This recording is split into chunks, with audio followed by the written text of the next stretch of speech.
Vous faites bien de regarder KVTV. Bonsoir, bienvenue dans ce journal au sommaire. Après les banques, le manque de billets frappe d'autres secteurs d'activité. C'est le cas des transferts électroniques. Vous allez le voir à Conakry, les agents de transfert électronique manquent de liquidité avec une chute vertigineuse de leurs revenus. L'échec scolaire n'est pas toujours synonyme d'échec dans la vie. Ce soir, nous mettons en lumière le parcours d'un jeune qui a su rebondir. Abdoulaye Kamara, après avoir abandonné les études suite à son échec au bac, est aujourd'hui informaticien et formateur.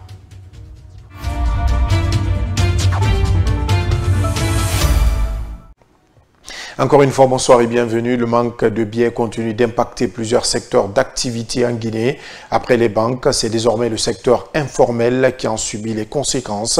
Les points de retrait d'argent rencontrent de plus en plus de difficultés à satisfaire la demande, provoquant une baisse drastique de leur chiffre d'affaires. C'est le cas d'Ibrahima Souri et Traoré, agents de transactions électroniques au marché d'Anta que nos reporters ont rencontrés. Mohamed Lamine Dafé et Amanatou Diallo. Reportage. Si les gens ont besoin de faire les retraites de 5 millions ou 10 millions, c'est impossible. La transaction électronique, c'est le cœur des métiers d'Ibrahima Souri Traoré. Son travail consiste à effectuer des transferts d'argent pour ses clients. Mais depuis quelques jours, son activité tourne au ralenti. Selon lui, la crise de liquidité qui touche le pays en est la principale cause. C'était à l'approche de la fête de Tabaski. Un jour, j'étais couché chez moi, j'ai écouté l'intervention du Premier ministre à la personne de M. Amadou Ouriba par rapport à la liquidité dans notre banque centrale, que ça manque là-bas. Donc, par rapport à ça, l'impact a commencé à jouer sur nous. Aujourd'hui, la situation devient de plus en plus difficile. Son principal fournisseur, lui aussi à court de liquidité, n'est plus en mesure de l'approvisionner. Une situation qui frappe de plein fouet ses revenus. Vraiment, ça ne va pas dans l'affaire là, parce que jusqu'à présent, moi-même, il y avait presque 2 semaines comme ça, je demande les retours par rapport à la liquidité. Si j'appelle mon distributeur, il dit toujours, ah, il n'y a pas d'argent. Mais par rapport à ça, moi, personnellement, je ne suis pas satisfait de ce qu'il y a d'impact dans ces jours-ci. Parce que mon business, ça ne marche pas. Tu vois, ici, il n'y a rien ici dans mon petit guichet. Sur place, nous rencontrons Yaya Kamara, un client venu faire un retrait qui ne sera pas effectué faute de liquidité. Une situation qu'il a du mal à comprendre. Nous on voulait maintenant, l'État n'est qu'à nous aider à avoir l'argent au moins de faire notre affaire. Parce que c'est l'État même qui a dit de mettre l'argent dans nos téléphones pour sécuriser l'argent. Mais si on vient maintenant pour faire un retrait, on ne peut pas avoir retrait maintenant. Ça c'est un problème. Face à cette crise qui perdure, chacun appelle à des solutions urgentes pour un retour à la normale. Et puis la fermeture de plusieurs unités de production d'eau minérale continue d'alimenter le débat en Guinée. Si la mesure est globalement saluée, Dr Ibrahima Souri et Diallo, chef du service de radiologie de l'hôpital d'Onka, se dit choqué par les images publiées par le ministère du Commerce montrant des conditions d'hygiène déplorables dans certaines unités industrielles. En Soubaï-le Baldé. Le médecin est choqué de voir les images inappropriées de certaines usines de fabrication d'eau minérale après leur fermeture par le ministère du Commerce, de l'Industrie et des petites et moyennes entreprises.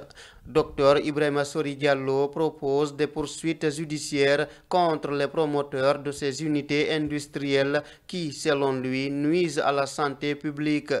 Oui, c'est pourquoi aujourd'hui vous entendez pas mal de malades qui viennent à l'hôpital avec des troubles intestinaux et vous voyez des gens qui font des diarrhées et vous venez voir des gens qui font certaines infections dont l'origine est inconnue, on appelle idiopathique.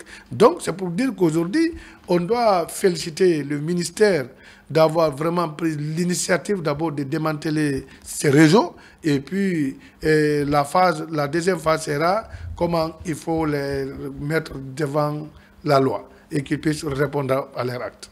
Depuis quelques jours, suite à l'arrêté ministériel qui annonce la fermeture d'unités industrielles à Conakry et à l'intérieur du pays, les équipes du département du commerce ont commencé à exécuter la décision sur le terrain. Pour Dr Ibrahima Souri Diallo, il faut aller plus loin pour faire des analyses afin de déterminer la composition des produits utilisés dans la fabrication des eaux minérales. Pour moi, il faut essayer d'aller jusqu'à l'analyse de ces sachets d'eau, voir l'eau qui se trouve, est-ce qu'il n'y a pas de filière là-dedans, est-ce qu'il n'y a pas de bactéries. Si on retrouve là-bas des germes, il faut faire l'analyse biologique de ces unités industrielles. Donc, il faut vraiment partir en profondeur. Ne vous limitez pas seulement à la fermeture. Ça ne veut rien dire. La fermeture, les arrange même. 1724 unités industrielles sont annoncées pour être fermées par le ministère du Commerce, de l'Industrie et des petites et moyennes entreprises pour non-conformité dans les activités de production d'eau minérale. Une seconde chance sera-t-elle accordée aux candidats récalés mais proches de la moyenne? Le débat est ouvert au ministère de l'Enseignement préuniversitaire et de l'Alphabétisation. Le département réfléchit aussi à des formes d'encouragement pour les admis qui ont persévéré, en particulier les personnes vivant avec un handicap ou ayant fait plusieurs fois l'examen. Hadjama, Aïssata Kamara et Ansouba Le Baldé, reportage. La nouvelle sera bonne pour les non-admis au baccalauréat unique si elle est prise et actée par les autorités éducatives. En tout cas, la question en réflexion au sein du département de l'enseignement préuniversitaire et de l'alphabétisation. Selon Aboubakar Mandela Kamara, conseiller en charge de la législation scolaire du MEPIA, il s'agit bien d'offrir la possibilité de faire une session de rattrapage pour les bacheliers qui auront les difficultés pendant l'examen. Depuis que le gouvernement actuel a été mis en place, nous sommes en train de réfléchir aussi sur cette question. La question des sessions de rattrapage, non seulement pour ceux qui vont échouer, mais aussi pour ceux au cours de l'examen qui vont avoir des problèmes qui ne leur permettent pas de continuer l'examen. Il y a ça aussi, il y a des cas d'accouchement, il y a des cas d'accident, on en a connu. Donc il faut penser à tout ça. Donc c'est une question qui est aussi en réflexion, mais ça doit être encadré par des textes. Tant que ce n'est pas encadré par des textes réglementaires, on ne peut pas appliquer. Les admis au bac qui vivent avec handicap et ceux qui, par leur courage, ont passé plusieurs fois l'examen avec une admission seront encouragés par le département du préuniversitaire, rassure Aboubakar Mandela Kamara. Et cet événement va être organisé cette année encore et tous ceux qui, à travers leurs résultats ou à travers leur situation personnelle ou à travers leur persévérance, comme par exemple cette dame qui à l'âge de 45 ans a décroché le bac, donc ça c'est une preuve de bravoure, preuve de persévérance, c'est des candidats qui vont être distingués, qui vont être encouragés pour encourager tous ceux qui sont dans la même situation n'est-ce pas, à s'intéresser aux études. Parce que le handicap physique, parfois même mental, n'est pas forcément une excuse pour ne pas réussir dans la vie. Pour la suppression du CEE, on débat actuellement. Aboubakar Mandela Kamara soutient avoir suggéré cela dans un ouvrage qu'il a publié en 2019. Je vous l'annonçais au sommaire, en Guinée, l'entrepreneuriat séduit de plus en plus de jeunes. C'est le cas d'Abdoulaye Kamara, malgré son échec au bac et son abandon de son cursus scolaire. Il s'est formé à l'informatique et a créé un centre de formation pour initier d'autres jeunes de son quartier aux outils numériques. Amanatou Diallo, Moussa Kamara et Bangali Kamara, reportage. Après son échec au baccalauréat, Abdoulaye Kamara n'a pas abandonné. Il a choisi une autre voie, celle de l'entrepreneuriat. Guidé par sa passion pour l'informatique, c'est en manipulant l'ordinateur de son frère qu'il a découvert les bases. Petit à petit, il s'est formé jusqu'à ouvrir son propre centre d'informatique dans son quartier. Aujourd'hui, cette activité lui permet de subvenir à ses besoins grâce à des services comme la saisie des documents, les impressions, ou encore la formation. Mon frère avait un ordinateur. Après l'école, je restais à côté de lui, manipuler l'appareil jusqu'à m'en sortir toutes mes activités actuelles chez moi qui gère à cause de l'activité en question parce que je fais beaucoup de choses dans l'activité. J'ai gagné de l'argent. Dans un espace modeste, Abdoulaye forme aussi des élèves aux outils numériques, une manière pour lui de partager ses connaissances et d'inspirer d'autres jeunes. Il appelle les autorités à accompagner les jeunes entrepreneurs afin de créer plus d'opportunités et de lutter durablement contre le chômage. Il y a certaines écoles qui nous envoient leurs élèves pour les apprendre encore de plus, puisque le monde est dans le domaine informatique. Voilà, c'est une manière encore d'améliorer le niveau des élèves dans les établissements. Certains aussi viennent me prendre d'aller donner les cours d'informatique à l'école. Il faut que l'État prenne compte de ces défis pareils là. Les jeunes, ils n'ont qu'à les laisser beaucoup de temps, le maximum de temps pour s'installer très bien. Tu veux comprendre. Là, ça peut les aider maintenant à pousser. Mais si on n'entreprend pas, on entreprend pour aider l'État. L'entrepreneuriat reste aujourd'hui l'un des leviers majeurs pour bâtir une jeunesse autonome et résiliente. Encourager ces initiatives locales, c'est aussi offrir à la Guinée une chance de réduire le chômage, de freiner l'exode rural et de renforcer la croissance à la base. Dans la continuité de son engagement auprès des communautés locales, l'administrateur général d'AGB2A GIC, Ahmed Kanté, a lancé ce vendredi l'opération Lamborea Kira à Sumbouyadi. À cette occasion, des parapluies, des imperméables et des bottes ont été distribués gratuitement aux populations de Sumbouyadi, Tamita, Ganganta, Dotere et de la commune urbaine de Bofa pour les aider à mieux faire face aux intempéries. Guy Babari et Ousmane Kamara, reportage. Malgré la suspension temporaire des activités sur les permis miniers d'Axis et de GBT, l'administrateur d'AGB-DAGIC se rapproche de plus en plus des populations en vue de les aider. Pour Ahmed Kanté, cette démarche vise à renforcer la fraternité, la cohésion et l'union entre tous les Guinéens. Il en a profité pour rappeler les investissements réalisés par AGB-DAGIC en Guinée. Nos partenaires et nous avions pensé qu'en cette saison des pluies, qu'il serait bien de venir avec des parapluies, des manteaux, des bottes et les mettre à la disposition de nos communautés. Nous traversons actuellement une situation difficile. Par contre, quand vous voyez l'enthousiasme avec lequel nous avons été accueillis ici et les paroles encourageantes qui ont été dites par rapport à la société, nous ne pouvons que nous en réjouir.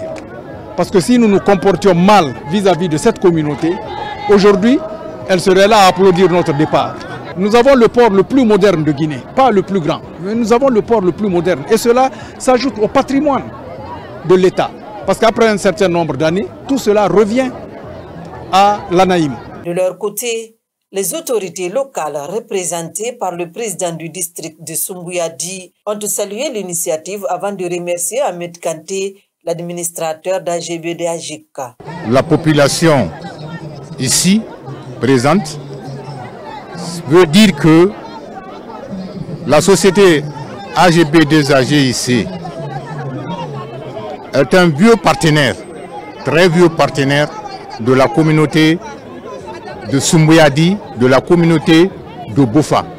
Et nous demandons aux autorités d'en haut d'aider notre population pour que vraiment le travail puisse redémarrer dans la société GIC, AGB2A-GIC, parce que c'est là où nos enfants, nos fils travaillent. Après Sumbouyadi, la délégation conduite par Ahmed Kanté s'est rendue à Houré-la-Landé, situé à plus de 50 km de Bofa, où une lecture de Saint-Coran a été organisée, suivie d'une nouvelle distribution de matériel. Pour rappel, AGB-DAGIC a ouvert la première route minière reliant Missira à Kalima. En 2024, la société a exporté 7,5 millions de tonnes de bauxite avec un objectif de 18 millions de tonnes en 2025 avant la suspension de ces opérations. Dans le reste de l'actualité de Fourekaria, Nzere Kouré en passant par Mamou, À Farana et Guékédou, les orchestres régionaux reprennent vie. Le Bafila Band de Forêt-Caria, le Bafin Jazz de Mamou, le Yoliba Jazz de Farana, le Bendou Jazz de Guékédou et le Nima Jazz de Nzérékoré relancent leurs activités grâce à l'appui du ministère de la Culture, du Tourisme et de l'Artisanat. Des instruments de musique ont été remis à ces troupes artistiques pour les aider à se reconstruire. Cette initiative portée par le ministère s'inscrit dans le cadre d'un vaste programme de relance des orchestres régionaux de Guinée, une démarche qui vise à redonner à la culture locale toute sa place et à la valoriser davantage à travers le pays. Direction Accra au Ghana où la belle aventure se poursuit pour la colonie de vacances Mondial Express 2025. Les petits explorateurs ont passé un excellent week-end à l'Abadi Beach, une plage au sable fin située dans la capitale ghanéenne, histoire de se détendre après une semaine très chargée. Reportage de notre envoyé spécial Mamadou Tanouba. C'est le moment de détente pour les petits explorateurs de la colonie de vacances Mondial Express 2025. Le groupe, en compagnie d'autres jeunes venus du Togo, du Bénin et de la Côte d'Ivoire, s'est rendu à l'Abadi Beach d'Accra pour profiter du sable fin et du beau spectacle qu'offre l'océan Atlantique. Ce programme est concocté par l'Institut Hoplife qui fait découvrir la capitale ghanéenne aux jeunes explorateurs. Nous allons essayer d'envoyer les enfants qui puissent se récréer, se détendre et aussi avec l'air, et c'est une bonne chose pour eux. Donc raison pour laquelle nous avons choisi de venir à la Badi Beach. Au moins nous allons marcher, faire jouer le football comme on jouait le football maintenant là. Et ça permet à les enfants aussi de se rajeunir et aussi l'intelligence, ça les aide de se faire des amis. Les petits explorateurs ont à savourer ce moment exceptionnel passé à l'Abadi Beach. Ils ont entre autres joué au foot, monté les chevaux, ramassé les coquillages. Les coquillages c'est pour ma soeur. Parce que là, elle aime, je vois qu'elle aime quand elle voit à la télé, elle veut. Donc quand je suis descendue dans l'eau, je les ai vus, donc j'ai pensé à ça. C'est très beau et tout.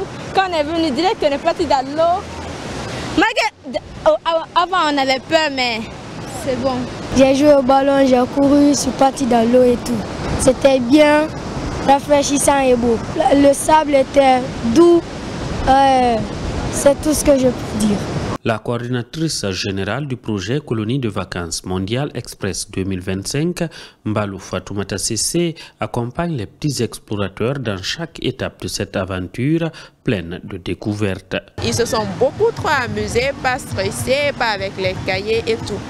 Donc en gros, voici ce qui a caractérisé cette journée, que nous clôturons en tout cas autour d'un très bon repas partagé entre frères et sœurs, parce que nous constituons à présent une communauté soudée et liée. C'est un premier week-end très chargé pour les petits explorateurs du côté d'Accra, car dès lundi, ils retournent à l'Institut Hoplife pour continuer avec les cours d'anglais.